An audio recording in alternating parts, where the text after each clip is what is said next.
The man arrived at San Giovanni Rotondo with a plan already made. He was American, wealthy. He had been a donor to the friary, a benefactor, the kind of man who expected his generosity to carry weight in any room he entered.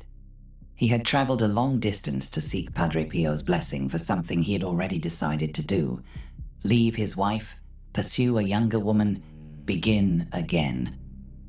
He had rehearsed what he would say. He knew the arguments.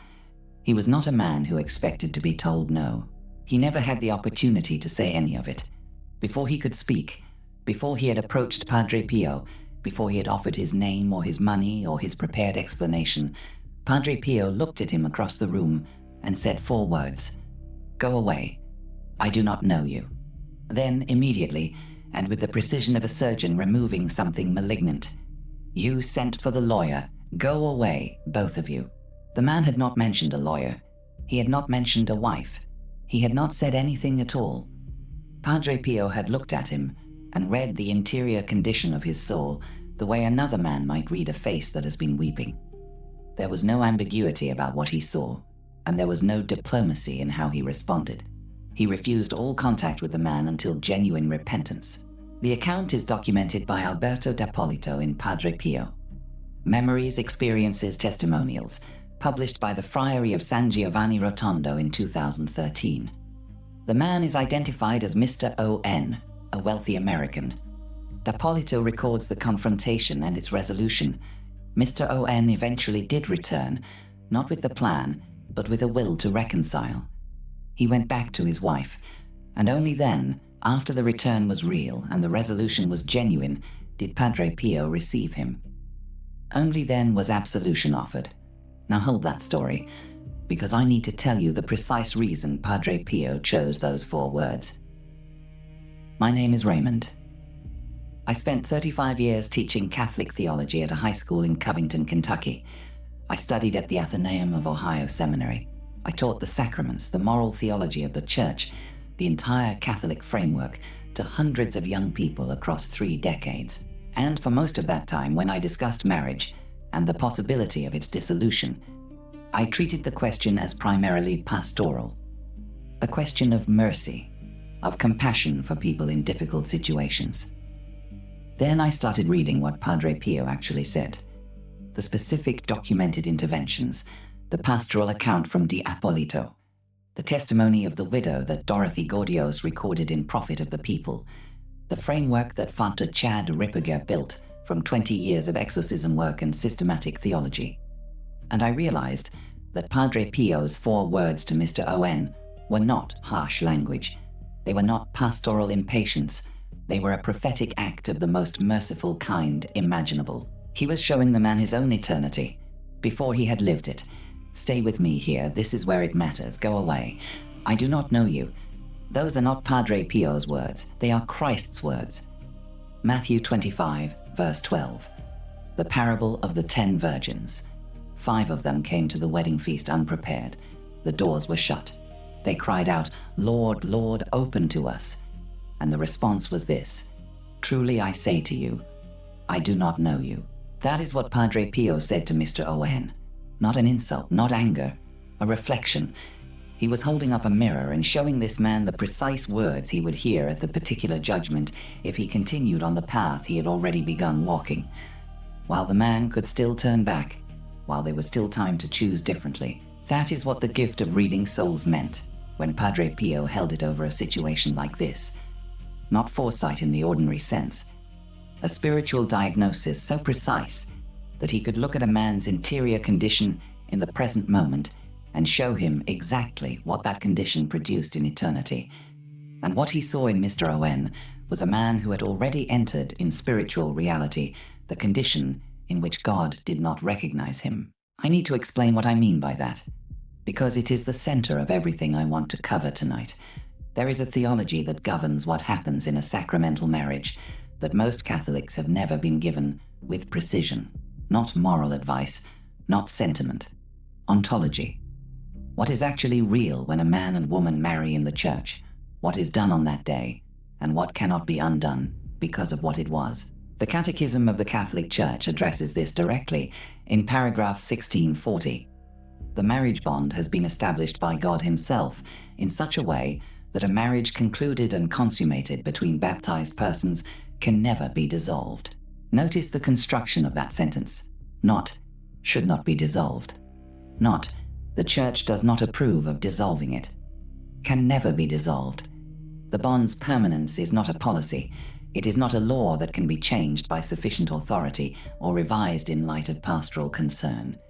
It is a description of ontological reality. Something was done on the wedding day, something permanent. The bond exists as a fact, the way Mass exists as a fact. Feeling differently about it does not change what it is. This is the thing the culture never tells you when it hands you the language of finding yourself, when it tells you that you deserve to be happy, when it assures you, with practiced gentleness, that a loving God would not ask you to remain in a marriage that has made you miserable. When it produces the argument that your children will ultimately be better off with two happy parents who are separated than two unhappy parents who are together. All of that language, and I have heard it dozens of times across 35 years, from parents at school meetings, from former students, from people who came to me for spiritual counsel, all of it proceeds from a premise that the Church's ontological statement simply does not allow.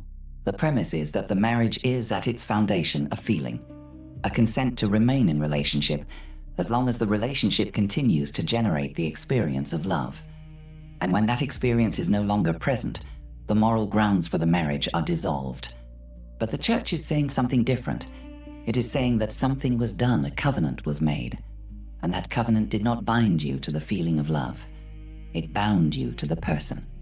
Those are not the same thing, and the distinction between them is the difference between a marriage that can be left when the feeling changes and a marriage that exists regardless of what the feeling does. The man who leaves his family for happiness does not become free.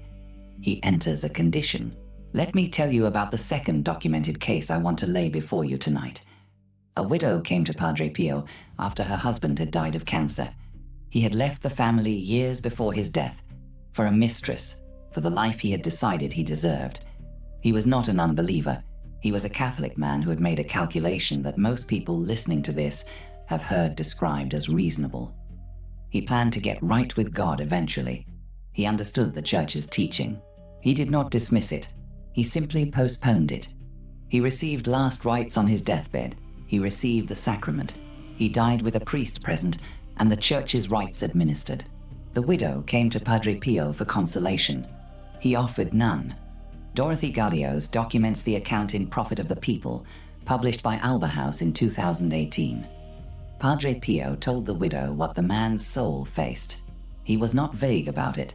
He told her the husband's situation was one of damnation, not because he had left, not because he had chosen another life, but because in his final confession he had concealed sins and lacked genuine resolution to change.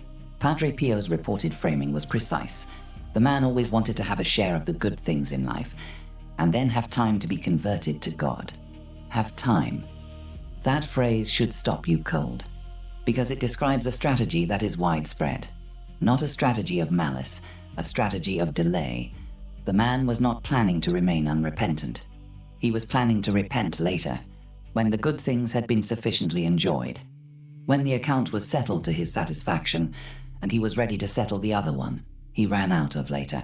And the horror of that account is not simply that he died. The horror is that he received the sacraments. He had the priest. He had the rites. Everything that looks like a deathbed conversion was present. But Padre Pio, who could read souls through the confessional screen and across rooms, and in cases he was told about by the living who came seeking him, said it was not enough. Because what was missing was not the ritual. What was missing was the will. And without the will, the sacrament could not do what the sacrament is designed to do. He wanted happiness now, and conversion later.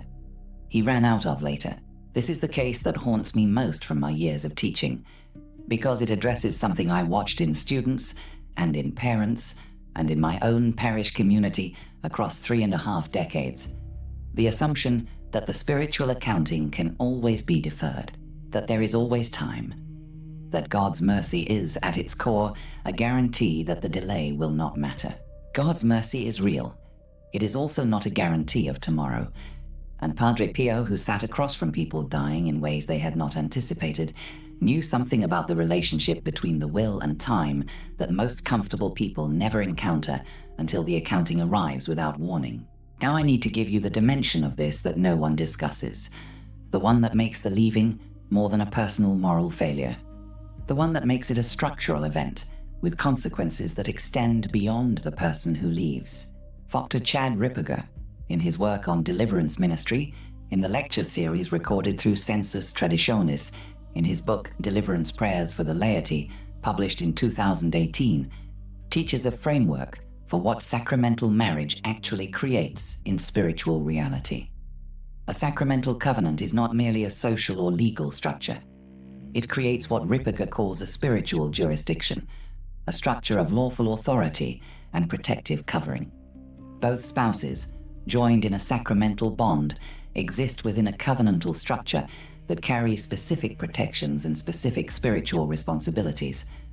When that covenant is broken unilaterally, when one party leaves, the person who leaves does not become free. They become exposed. Outside the covenant's protective structure, they are no longer shielded by the spiritual authority the sacrament provided. Ripperger is precise about this in a way that should disturb anyone who has been told the opposite by pastoral advice that prioritizes comfort over truth. This is not metaphor. In his framework, drawn from decades of exorcism work and the systematic theology of deliverance, the departure from a sacramental covenant is a shift in the actual spiritual reality of the person's life. The protections the marriage provided are withdrawn.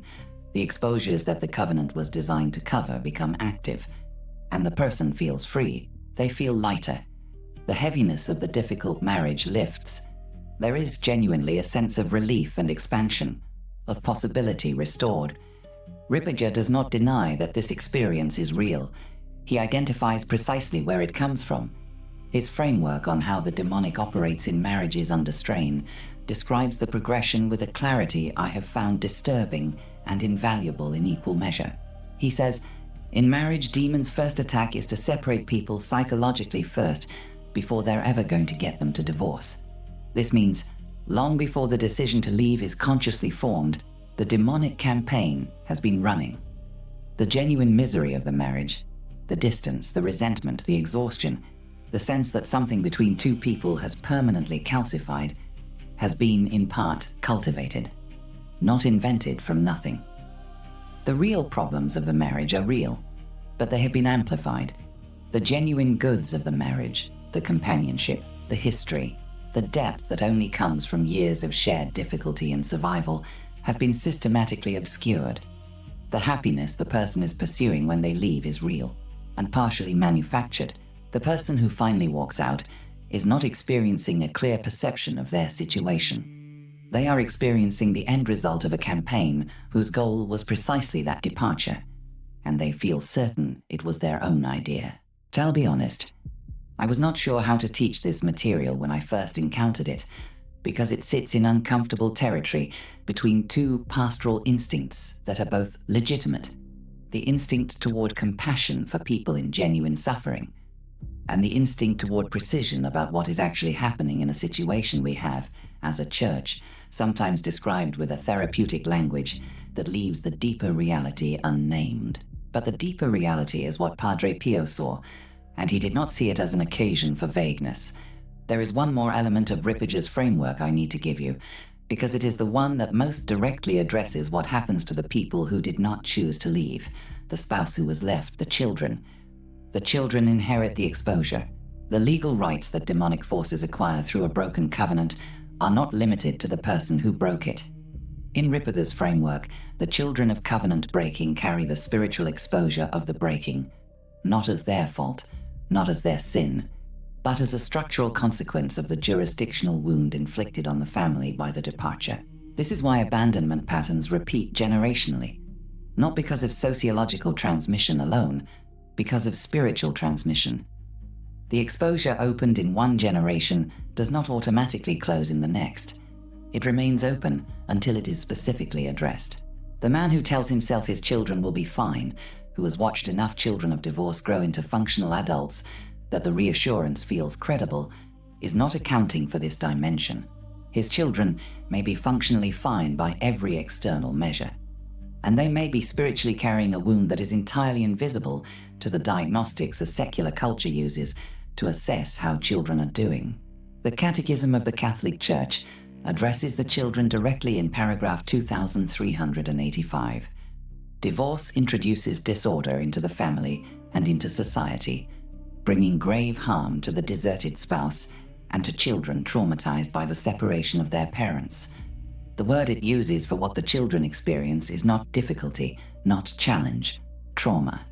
And then it has a contagious effect, which makes it truly a plague on society. The Church is not sentimental about this. It is not softening the diagnosis. It names the experience of the children with precision. Now I want to tell you about Ryan. Ryan was in my religion class in the early 2000s. Good student, confirmed Catholic, married in the church in his early 30s. He and his wife had 2 daughters.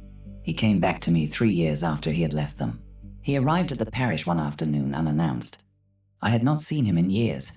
He had aged in the way men who have been through something difficult age, not catastrophically, but with a settled quality in his face that had not been there before. He said he had come to tell me that everything I had taught about marriage was wrong, that God wanted people to be genuinely happy, that real love could not survive the resentment and distance that had built up in his marriage. He had found someone who understood him. He was living a more authentic life. He was telling me this, I understood, because he needed someone to confirm it. Because 3 years in, the confirmation had not yet arrived from within. I did not argue theology with him. I asked him one question. I said, "Are you happy, Ryan?" He stopped. A long pause. Not a moment of reflection. Something heavier than that. The pause of a person who has been waiting for the question to stop being relevant and is beginning to understand that it will not. He said, "I thought I would be by now." I told him about Padre Pio and Mr. Owen, the man who arrived with a plan already made, the saint who said, "I do not know you," before the man had spoken. Ryan listened. He did not convert that afternoon. He was not ready to hear what the confrontation meant. He came back to Mass 6 months later. The first thing he did was go to confession. Not for the divorce. That was a larger and more complex pastoral question that required time and the guidance of a faithful confessor. He went to confession for every year he had not confessed the slow accumulation of resentment that had made leaving feel reasonable, the years of managed distance, the nightly withdrawal, the interior campaign that had made him a stranger to his own wife before he had ever told her he was leaving. He came to understand, slowly over the next year, what Ripperger describes about the manufactured clarity. The campaign had been running inside his marriage for years before he consciously decided anything. The happiness he had left to find had not arrived in the new life. Not because the new life was terrible, because the wound he had left to find happiness was inside him. He had brought it with him. The happiness was waiting on the other side of the confession he had never made. Not the confession of leaving, the confession of the slow interior departure that had preceded the physical one by years. Now let me be precise about something that I think is easily misread in what I have just told you. Padre Pio's response to Mr. Owen was not condemnation. It was the most specifically merciful act possible under the circumstances. He was not shutting a door. He was showing the man which door was real. He was saying, "The path you are on leads here. This is the destination. I am showing it to you now because you can still choose differently. Go away. Come back with a genuine will."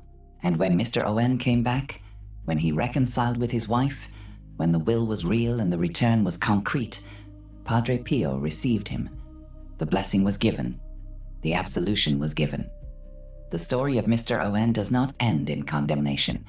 It ends in the restoration that was available because the warning was given in time and the man was willing to receive it.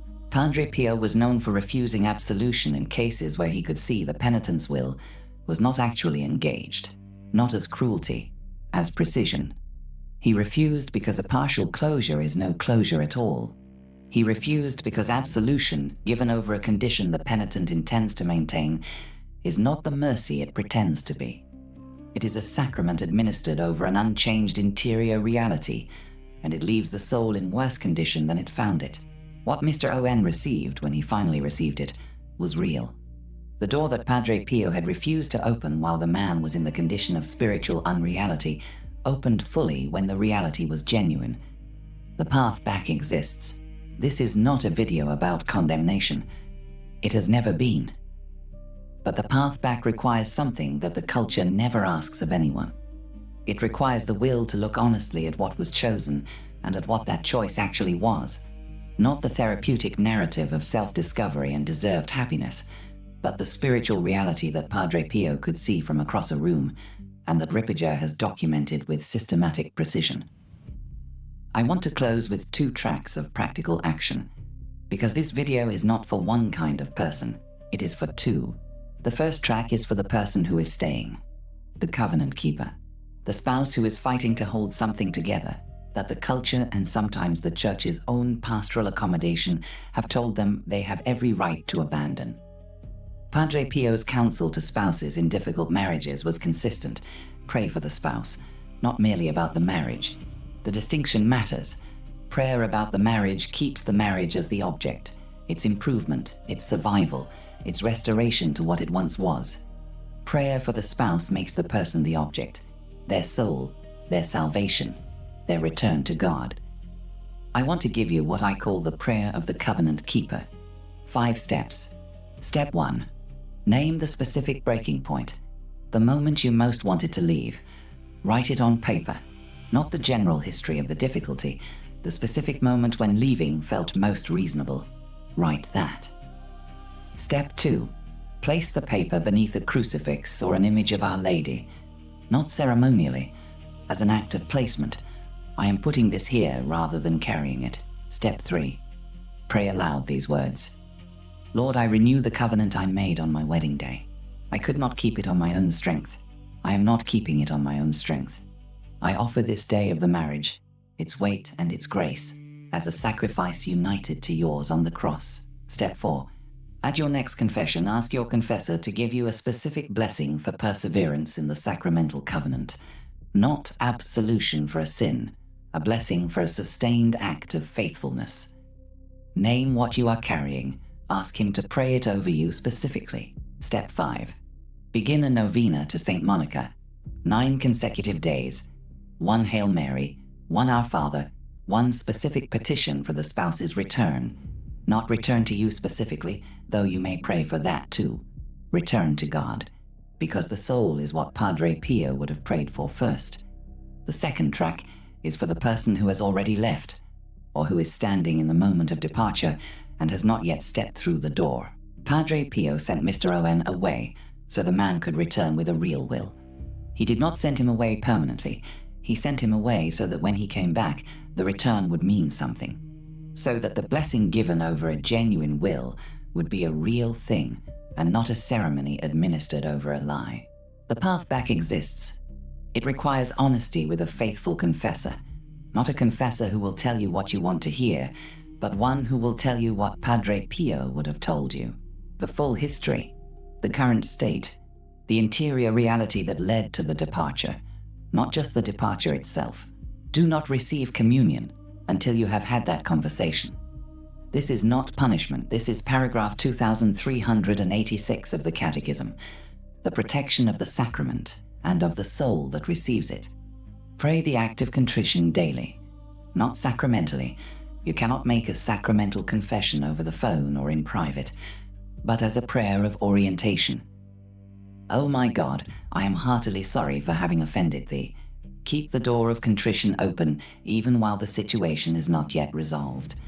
And pray this directly to Padre Pio himself. Padre Pio, you saw what waited for men who chose happiness over covenant. You showed Mr. O.N. in 4 words what his eternity looked like before he had lived it. Show me what you saw, not to destroy me, to turn me. He is not finished with the people who left. He was not finished with Mr. O.N. He will not be finished with you. Let me close with the question this video began with. Padre Pio looked at Mr. O.N. before the man had spoken a word and said, I do not know you. This was not a statement about Padre Pio's personal familiarity with the man. Padre Pio had never met him before. It was a statement about what God would say at the particular judgment to the man in the condition he had chosen. In the current condition of that soul, God did not recognize him. Not because God had turned away, because the man, in the choices he had made and was prepared to make, had moved himself outside the condition in which God's recognition was present.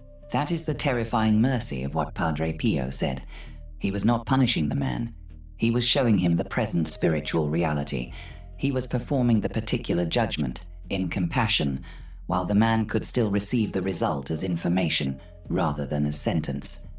The question that has been with me since I first encountered D'Apolito's account of this confrontation, the question I would leave with you tonight, is not abstract. If Padre Pio looked at your life today before you said a word, what would he see? Not what you would tell him. Not the version of the story you carry. Not the theology you have assembled to make the choices feel reasonable. What would he see on the soul in front of him, with the clarity that looked at Mr. Owen and read the lawyer and the plan and the spiritual condition before the man had opened his mouth? That is the question. It is not meant to condemn you. Nothing in this video was designed to condemn. But Padre Pio's mercy was never the soft mercy that leaves hard things unnamed. It was the precise mercy that names the hardest things while there is still time to respond to the naming. Go away, he told Mr. Owen. Come back, he meant. Come back with the thing that makes the return real. That door is open now, for whoever is watching this tonight, with the weight of the question I just asked. Come back. God bless you and stay vigilant.